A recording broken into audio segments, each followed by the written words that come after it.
The Blizzard situation just keeps getting worse. Hello, everybody, and welcome to the channel. Okay, we've got a lot to discuss in this video, notably how Overwatch ended up in the state that it's in, why Mike Morhaime left Blizzard, and a ton of other information.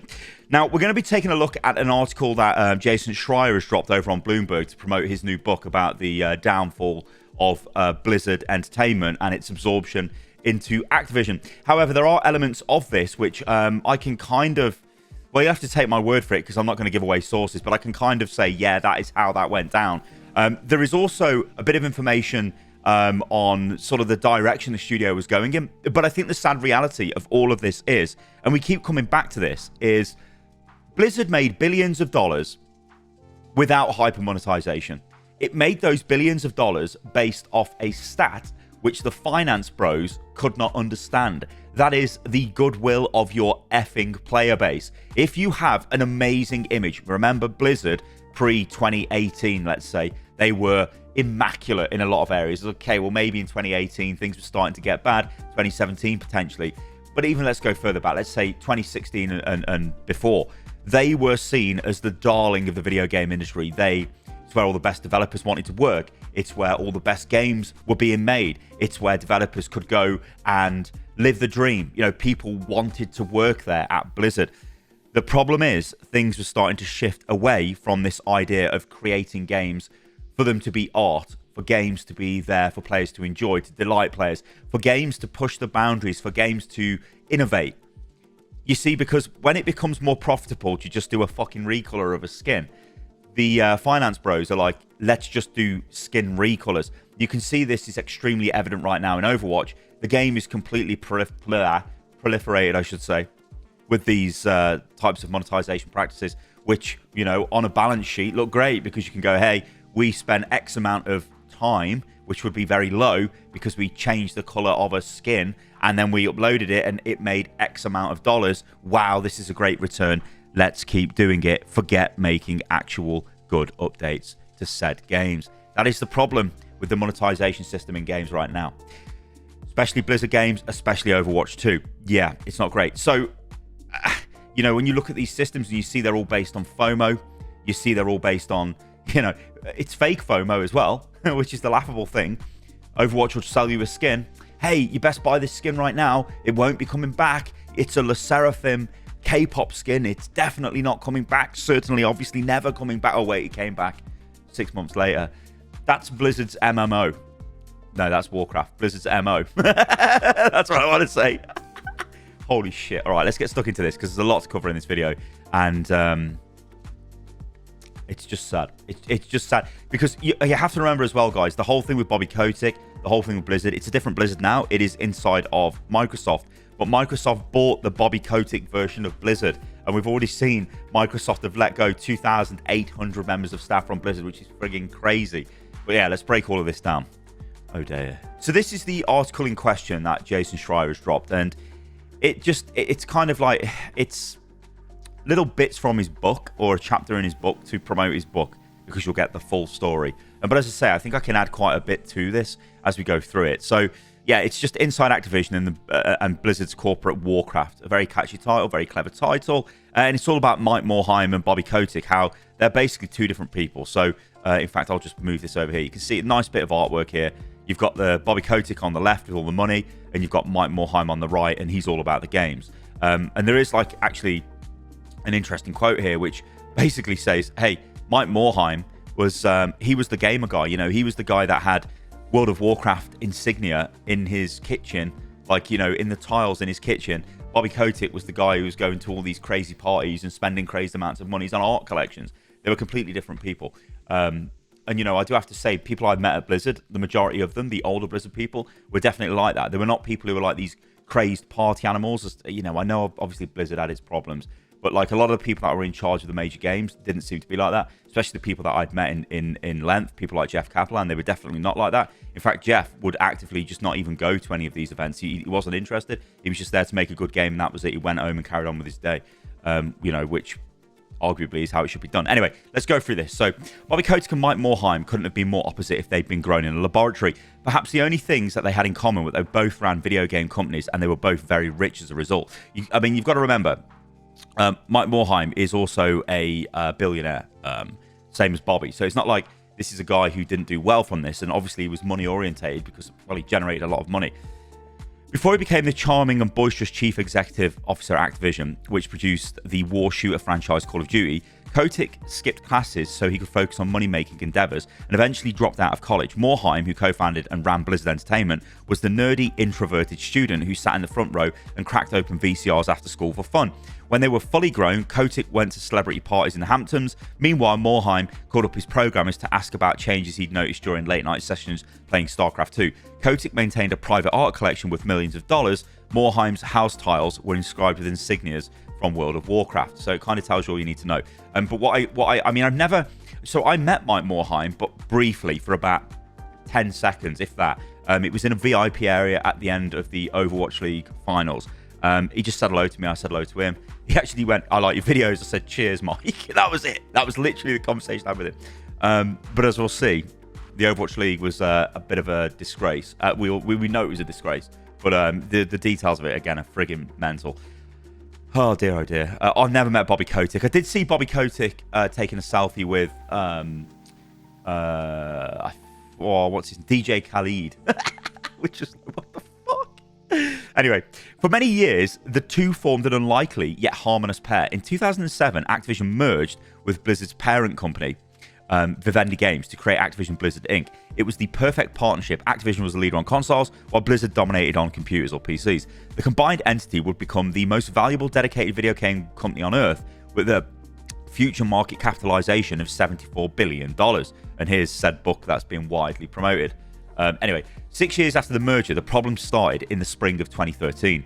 Blizzard cancelled a buzzy video game project called Titan, a successor to World of Warcraft that had attempted to blend first-person shooter with the calming vibes of The Sims. After years of mismanagement, the project was abandoned at a cost of $80 million. According to people familiar with the project, like many people interviewed for this story, asked not to be identified to speak candidly, the cancellation of Titan eliminated one of the reasons Kotick had wanted to own Blizzard in the first place. With World of Warcraft subscribers dropping by more than a half, from a high of over 12 million, Kotick was eyeing the next big thing. He touted World of Warcraft during investor presentations and Hollywood parties, occasionally bringing its developers to meet celebrities such as Tom Brady. These guys made World of Warcraft, he'd say, and now they're making something even bigger. By this time, Kotick was becoming even more invested in Blizzard. In the summer of 2013, he struck a deal with Vivendi to buy its shares and take Activision Blizzard independent, effectively giving him and his allies control of the company. Kotick and his chief operating officer, Thomas Tipple, began to apply pressure, asking Morhaime and the other Blizzard executives to give a full accounting of how the Titan debacle had happened. Say people familiar with the conversations. Whose fault was it? Why did nobody step in? Kotick, Morhaime, and Tipple, they all declined to comment. I think that's for legal reasons as well. But anyway, it was just Bobby's continued sense that we were not extracting enough value out of the IP, says Geo Hunt, a former executive at Blizzard. Even the way he'd say something like that would just make everyone at Blizzard upset. In the years that followed, Activision would take a larger role in Blizzard's operations, driving out throngs of veteran staff as it pushed the game makers to cut costs and release products more quickly.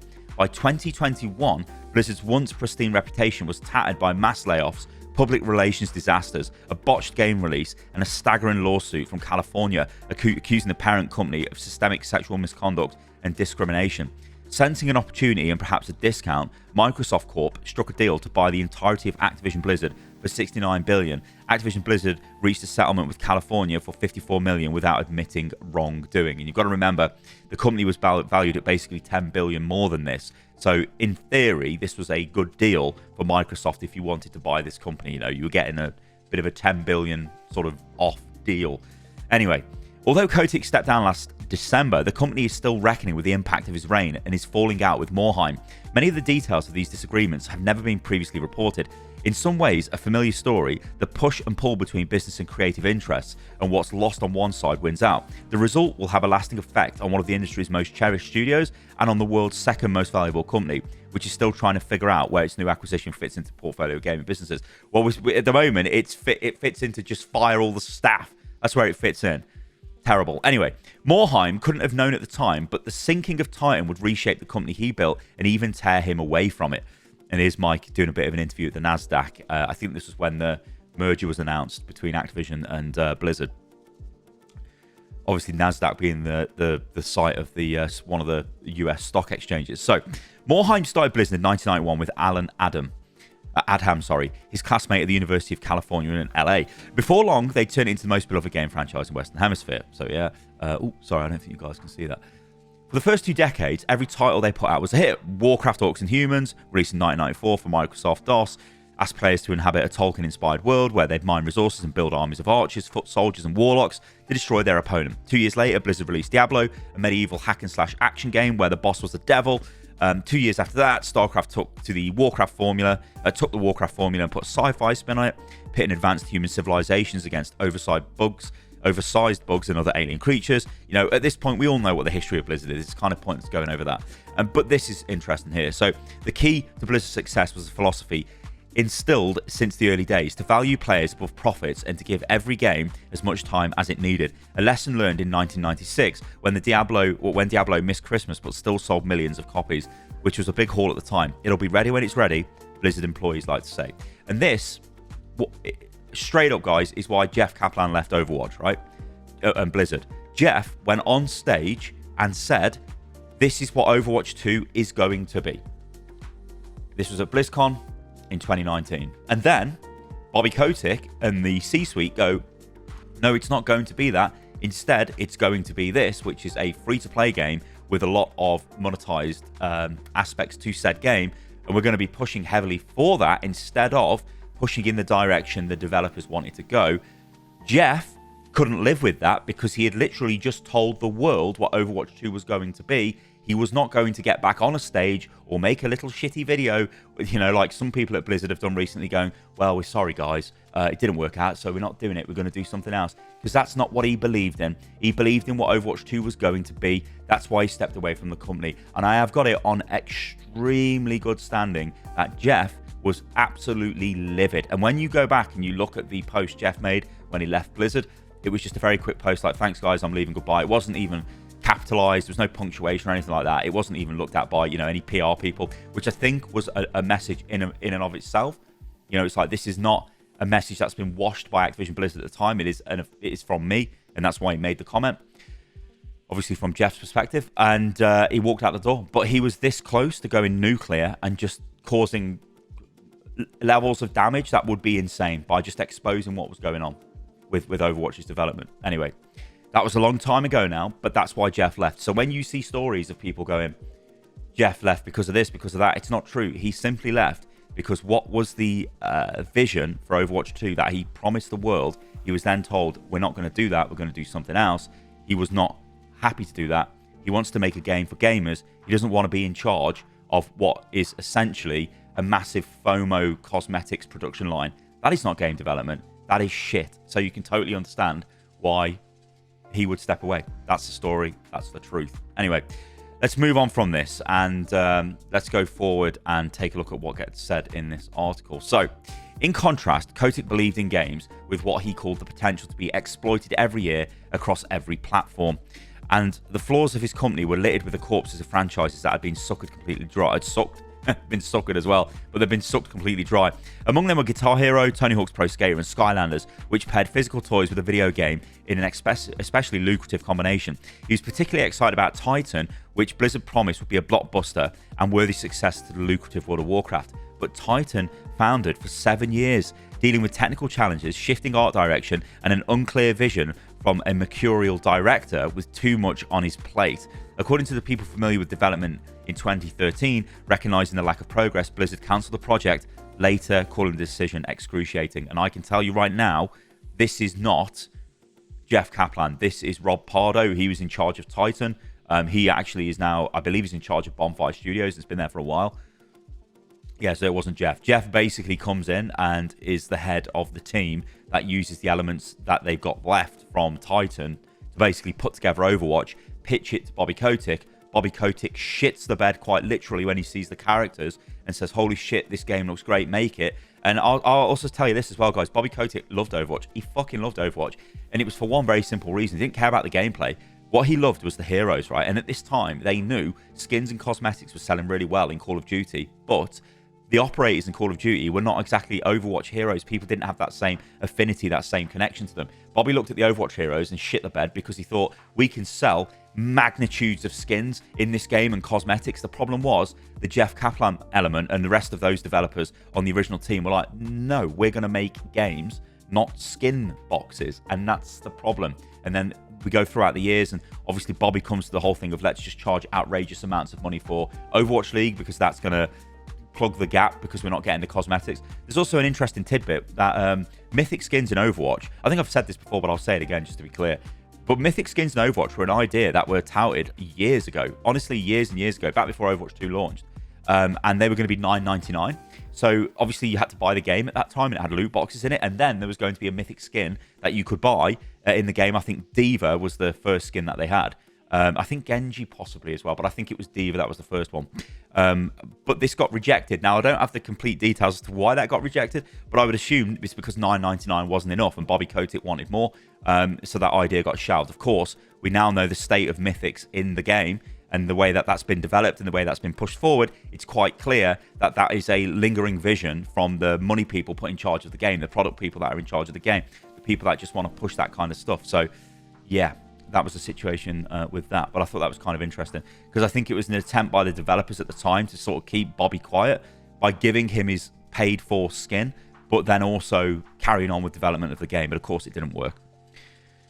A frustrated Kotick then pushed Morhaime to bolster his C-suite and bring in chief financial officer with experience at a publicly traded company who could keep costs in check. Tipple recommended an old colleague named Armin Zerza. Now, this guy wrecked Blizzard, right? He wrecked it. So who'd worked with him at Procter & Gamble & Co., where they marketed and distributed detergent, shampoos, and diapers. So, of course, a lot of relevant video game experience here. Oh, yes. Over the course of a few hours, Zezra interviewed with several of Blizzard's top executives and game team leaders who convened the following week and agreed, no way. They all had a similar takeaway. Zerza didn't express much interest in gaming or Blizzard's player-first culture. He just kept talking about how to make as much money as possible, according to people who were in the meetings. They described him as a sharp businessman with values that were at odds with Blizzard. Tipple asked Morhaime to give Zerza another shot, so he came back for another round of interviews. This time, he talked less about profit margins, and Blizzard executives began to feel like resisting was a losing strategy. Though an Activision Blizzard spokesperson a spokesperson, Zerza declined to comment. There's the chap in question. So, Blizzard hired Zerza in 2015, first as its chief financial officer. He said he wanted to build a world-class finance department and begin bringing in employees with Ivy League MBAs and backgrounds at firms like McKinsey & Co. Suddenly, finance people who'd otherwise been relegated to the background were fixtures in strategy meetings, asking why Hearthstone, a Magic the Gathering-esque mobile game, wasn't pushing players to buy card packs more often, and why, get this, Overwatch, an online shooting game, wasn't selling maps and heroes to generate extra revenue. Well, shit, guess what? It did sell heroes, didn't it? I wonder where that came from. They haven't sold us maps yet, but I don't think they will now. They've got other systems, but remember, this is back in 2015, right? So even then, they were like, what's going on? You know, well, these guys have been put in charge, and I only imagine this was from 2015, those meetings, but because obviously the game hadn't launched until 2016, but you can see where this was coming from, right? These are people that don't give a shit about games. They don't give a shit about building goodwill, about building customers who are, you know, lifetime fans of your products. They just want to make as much money as possible. And I feel almost like I'm one of those people that's been thrown out of Blizzard in a way where, you know, I loved Overwatch. I loved everything it was doing, but then they just started to rinse the game and I couldn't take it. You know, and it's like, I feel like they pushed me away and they shouldn't have done because the game is still good to play. But everything else around it is horrid.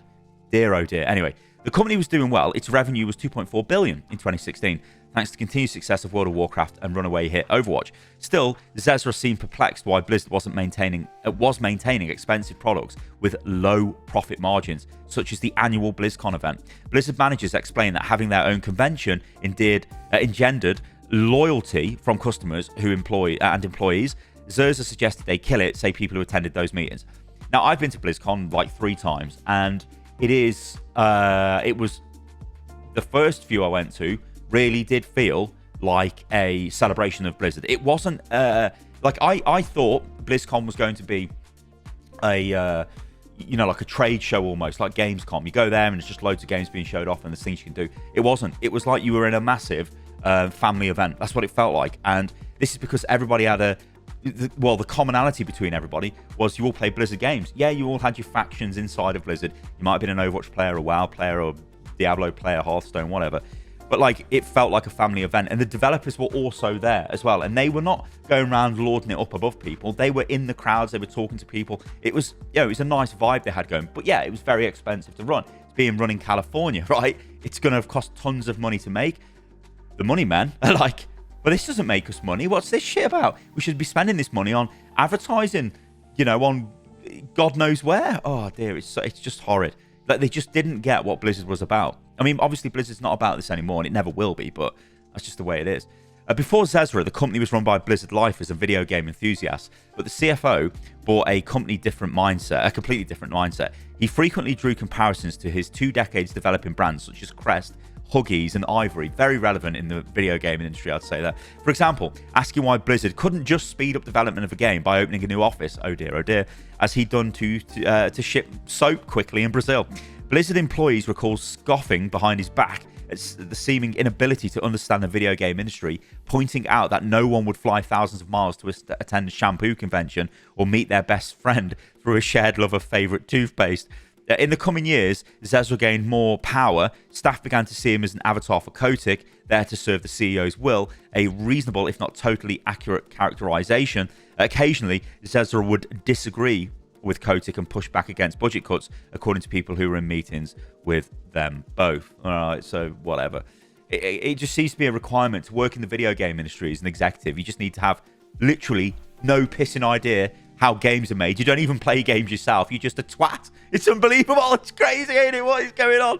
Kotick wasn't going to force Blizzard to release games before they were ready, but his message was consistent. Blizzard was letting its players down by not delivering more content more often. Delivering more content more often is like, the content needs to be good. Just giving them shit. Like, I know I'm ragging on Overwatch again, but like, just the stuff that gets put into Overwatch, like, oh, look at the Battle Pass. There's, what is it, like 80 levels? There's 80 things you can get. Oh my God, this is great. But they're all shit. It's like, no one cares. That's content for the sake of it. Go away. Oh dear, oh dear. To Morhaime, his inner circle, these demands were contradictory. Kotick celebrated when Blizzard produced a new hit, but failed to grasp what it took to create one. It's mental, eh? It's like, oh, you guys are making great games using said system, but I don't like said system. You're going to do it my way. And, oh, but I love it when you make a great game. That makes us loads of money. By 2017, Kotick and Tipple were battling with Morhaime every day. They asked why Blizzard had so many people in non-development departments, particularly customer service and cinematics, a group that made short films based on games. And as we all know, the cinematics department is just hammered. There's no Overwatch cinematics anymore unless it's to advertise something through a cross-promo product promotion bag of shit. Anyway, during planned meetings, Activision executives would point out that they had more than 1,000 people on Call of Duty, while World of Warcraft only had a few hundred. And you know what? I'm going to say this, right? When was WoW at its most popular? When it only had a few hundred people working on it. When it was Wrath of the Lich King. That era. So maybe that actually answers the question there. Yeah, we had 12, 13 million subscribers because everyone was loving the game. And then as time goes on, the team gets bigger. Crazy decisions are made. They make decisions to prioritize monetization in a lot of cases. And yeah. Although I do think WoW at the moment is sort of turning around a little bit. I think, though, it's helped by it being reintroduced back into China as well recently. But yeah. Anyway, Tipple offered man-month calculations to demonstrate that the only way to release new content more quickly, a goal both companies shared, would be to add hundreds more people to the World of Warcraft team. Morhaime, who believed in giving his teams agency to make their own hiring decisions, was resistant. Tipple snort that Blizzard could change its company value to every voice within Blizzard matters. What a knob. What an absolute dickhead. One of the most significant fights between Activision and Blizzard was over how to reward staff. Kotick believed in giving the biggest bonuses to the teams that delivered the largest profits, which would encourage more people to move to World of Warcraft, while Morhaime thought the entire company should benefit from the profit sharing. Otherwise, there'd be no incentive for people to experiment with new ideas. They struck a few compromises over time, as Morhaime agreed to shift a greater proportion of profit sharing to the World of Warcraft team, without eliminating bonuses for other divisions. But the argument was always simmering.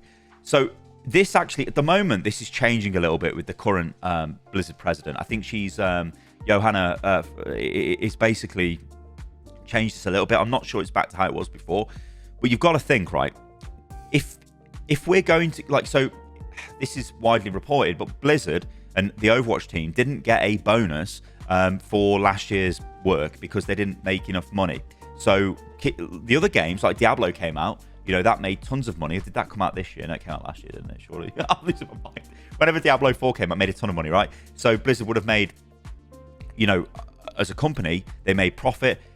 Maybe those guys got profit. The Warcraft team got profit. But the other teams that didn't quite cut the mustard, so to speak, in the financial sense, they don't. So as a developer, where do you want to work then if you're not really getting paid? Because maybe your pay packet depends on the bonus, which is going to be the case for a lot of people because, yeah, you get a salary, but then you are, almost guaranteed a bonus every year. So you can build that into the way you're going to plan your life.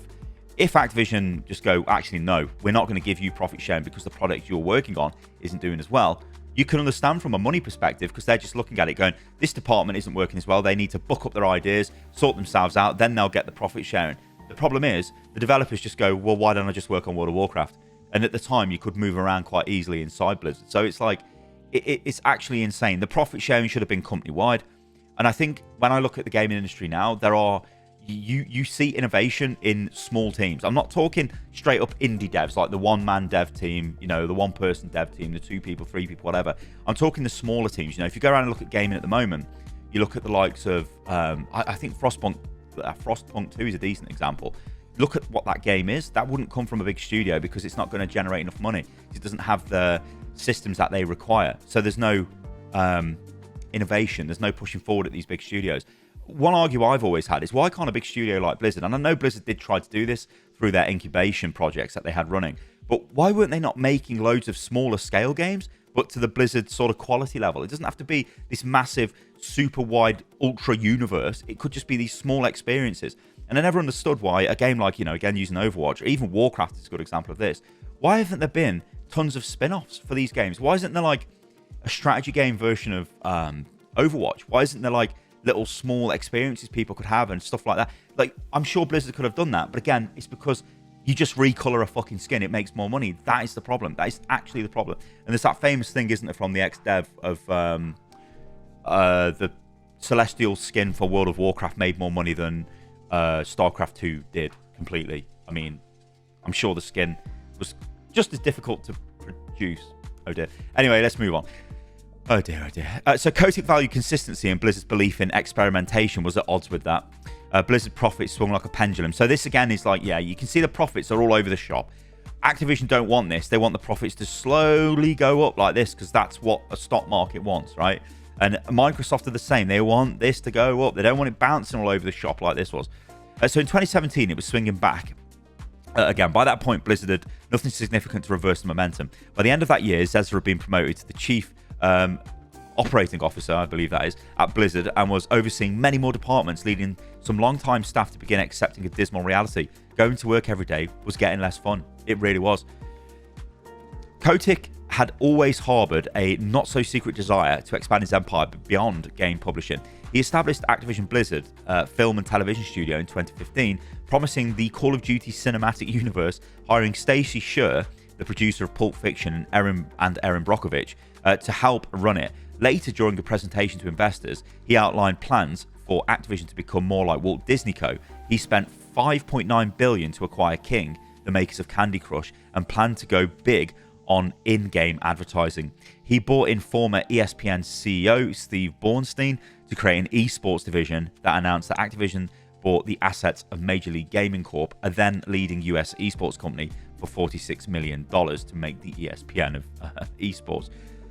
The sudden enthusiasm for competitive gaming was a surprise to Morhaime. In the past, Kotick had protested Blizzard's investments in esports, but Blizzard leadership chose to see the change of heart as an opportunity. A small team of Blizzard employees met with Kotick, oh dear, to formally pitch what they were calling Overwatch League, an esports circuit modelled on traditional sports leagues. Kotick loved the idea and put money and Activision's marketing muscle behind it, envisioning it as the esports equivalent of the National Football League to accompany his ESPN. So did you know Overwatch League franchises were originally planned to cost $250,000 until Bobby went, no, they're going to be $20 million. What the actual hell? Oh dear. Nate Nanzer, who would become, let me just scroll up a bit, here we go. Nate Nanzer, who would become the commissioner of the Overwatch League, had suggested charging potential owners $250,000 to establish a team, which I know is a lot of money, but in esports at that time wouldn't have been a lot of money. That would have been doable by a lot of teams. There's a lot of investment flying around at that time. Anyway, Kotick said, no, they should aim bigger. 20 million per franchise. Everyone was shocked. 20 million. Most of the world didn't even know what Overwatch was, but Kotick wanted to recruit billionaires who already owned sports teams and didn't want to underprice the opportunity. So this is very simply put. If you are a billionaire with an absolute ludicrous amount of money and you own sports franchises already, $250,000 to you is like a week's salary for one of your players, of which you've probably got hundreds of them. So you're like, that is crap. That's not going to grow. It's not going to go anywhere.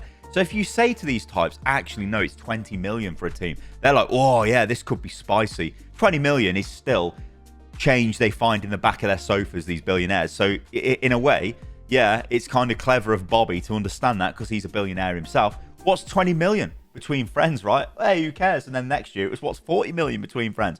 But when you added up all of the money this made, it was to plug the gap, the $1 billion gap that Overwatch was not actually plugging with its cosmetics, because its directors at the time and people leading the game didn't want anything to do with that type of monetization and that type of game.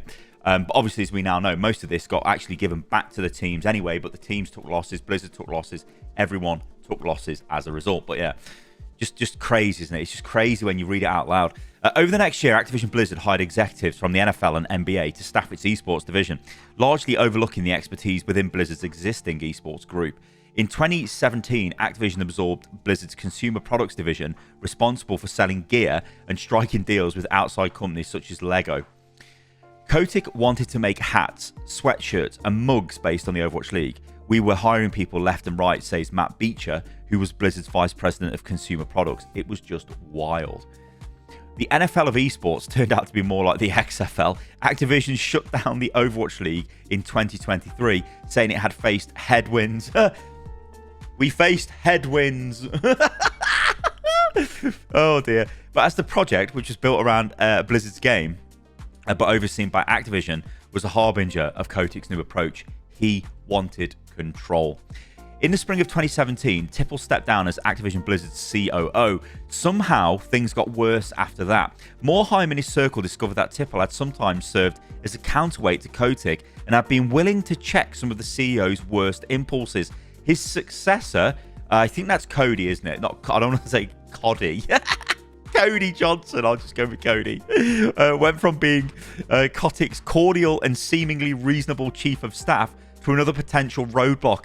In April of 2018, Johnson organized an off-site event for leaders of all three divisions, Activision, Publishing, Blizzard, and King. The theme was unification, or 1ABK, as Johnson called it in the meeting. Kotick and Johnson were putting a corporate slogan behind a dynamic that had been apparent to Morhaime for years. Blizzard was losing its independence. I mean, hell, Blizzard had lost its independence. Blizzard had already been seen departures of important staff, including the heads of Hearthstone, and many other remaining executive producers and directors were expressing frustration with what they saw as Activision's growing interference. After the offsite, Morhaime wrote a lengthy email to Kotick and shared with several other executives, declaring that Blizzard had reached a tipping point. I believe that preserving Blizzard's culture and magic is a necessity for preserving Activision Blizzard's advantage of having an organization that can attract and retain the best creative talent in the world and that can consistently produce highest quality games and experiences, he wrote. It had been increasingly hard for me to provide Blizzard leadership and staff confidence that Blizzard has a stable future. I mean, that you're gone at that point, but he already knew he was gone. By the summer of 2018, even entry-level Blizzard employees were accepting a reality that had long been shielded from them. Activision Blizzard were everywhere, or their people were... Sorry, Activision, people were everywhere. There was a lot of talk of budget concerns and cost-cutting. Marketing, legal, HR, and many other departments got new bosses at the parent company. It was always very unclear who should be accountable, says Vincent Francoeur, head of Blizzard's web and mobile department. Not everyone objected to all of these changes. Some of Blizzard's employees embraced Activision's focus on business models, especially as Blizzard experimented with free-to-play mobile games and other newer ways to make money, because of course Bobby would love that. In the past, it had been anathema to even bring up finances in game development meetings at Blizzard. Getting development teams close to the economics was healthy, says Tim Morton, the production director of StarCraft 2. So you could see things were changing, right? So instead of just letting the devs cook, which is basically what Blizzard did, with essentially unlimited budgets, but let's say not many budgetary constraints. And now it was like, actually, no, if we can do this, we need to discuss the budget of it, which was something the game devs were never, ever used to discussing at Blizzard. And obviously, you know, that brings in people that are not game devs. And then, yeah, decisions are being made based on how much money or return you can give the shareholders. Having run a successful company for 2 decades, Morhaime had more business sense than Activision people gave him credit for. He was just as competitive as his colleagues at Activision. One of his hobbies was playing poker at a professional level, and he'd spent years trying to find ways to satisfy Kotick without giving up what he thought made Blizzard great.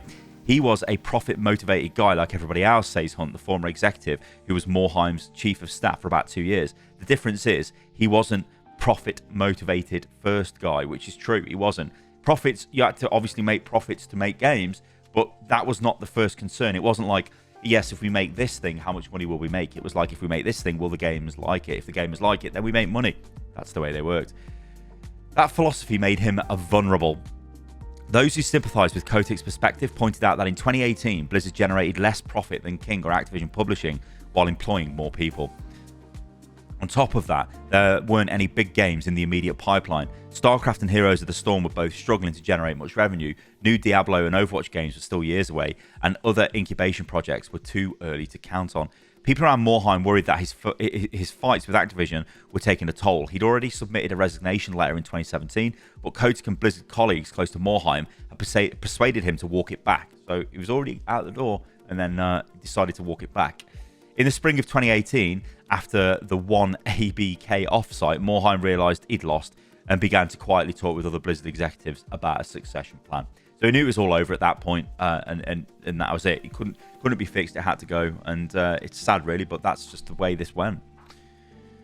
On October the 3rd, 2018, Morhaime announced he was stepping down. He didn't offer much of an explanation in public, writing a blog post that he decided it was time for someone else to lead Blizzard Entertainment. But of course, the joke was somebody was already leading Blizzard Entertainment and had been for a while.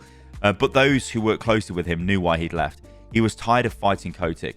He looked like a second-term president, said one former executive who asked not to be identified.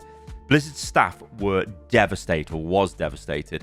They worshipped Morhaime. He was the boss who greeted receptionists by name and responded directly to emails from low-level workers. Hundreds of employees wrote emails and letters to Morhaime to thank him and wish him farewell. They soon discovered what Morhaime already knew. Blizzard would never be the same. Now, this is the thing with Mike. He was one of those rare things in the American kind of corporate world. He was a company founder who was invested in his company forever and the workers of his company. He wanted them all to be well, wanted them to do well. Of course, things happened under his watch, which, you know, we obviously got the details of, further down the line. But still, he was, from what I understand, very approachable. You could literally straight up email him and ask him for help, and he would do his best to help you. He was the, on the ground floor sort of boss, right? He wasn't like the Bobby Koticks of this world working off site, not really, they don't care what's going on, at their studios as such. But yeah, so, and then obviously just goes on to promote the book, of which contains more information on this. So that's basically what we've got so far. There's going to be more info coming out about this, I think, as time goes on. I'd imagine Jason Schreier will probably drop more tidbits from his book as we get close to the launch for promotional reasons, but obviously, it's going to be interesting to check it out. The book itself will be interesting to see if we can connect some dots and see what's actually happened with the fate of games that we love. But it has to be, stated, this is a different era now of Blizzard that we're in. This is very much looking back at the past. It is very much the Morhaime years, the Kotick years, you know, the Titan years, the Jeff Kaplan years for Overwatch. They're gone. They are long, long gone. It is good, and we should look back and see how we got to the state we're in. But now, this is a company that is wholly owned by Microsoft, and we still don't really know what Microsoft's plan is for Blizzard. All we know as of right now is we can look at the actions Microsoft have taken, and we know they have fired, like I said, 2,800 members of staff so far from Blizzard. They seem to be cost-cutting everywhere they can. And it is, you know, where does that end up? What are we going to see here? You know, my pie in the sky dream for this new Blizzard when it was announced that Microsoft were going to take the company over was, hey, suddenly Blizzard will become this little sort of dot in the overall massive picture of Microsoft. So Microsoft might give them more leeway. They might actually go, you know what? What made Blizzard great in the past was letting them cook, and we're going to let them cook again. It seems that isn't the case. It seems that they're looking at it again from a financial perspective, and they're asking questions like, why are so many people working on this game? What is this project? What is this doing? Let's cancel this. Let's get rid of this department. Let's remove this. Let's cut down here. How can we get more money out of this product? And unfortunately, yeah, maybe, like I said, it was stupid wishful thinking that we were going to get this sort of rebirth of Blizzard. It doesn't look like we're going to get that based off what Microsoft have been doing. Of course, there are other companies out there that are starting to fire up, like there's Bonfire Studios. Obviously, that's headed up by Rob Pardo. You've got Dreamhaven and Moonshot, and I forget the name of the other studio they've got under their umbrella. But Dreamhaven obviously is a game developer and a publisher, which has been set up by Mike Morhaime, looking to try and recreate that Blizzard of old. So, yeah. All right, guys, let me know what you think about all of this in the comments below. Like I said, this will be a developing story. There'll be loads of info coming out on this, I think, over the coming weeks. Yeah, it's going to be an interesting one to follow. All right, guys, thanks for watching the video. I've been Stylosa. You can follow me on everything, which is @Stylosa, and I'll catch you lovely lot on the next video. See you soon.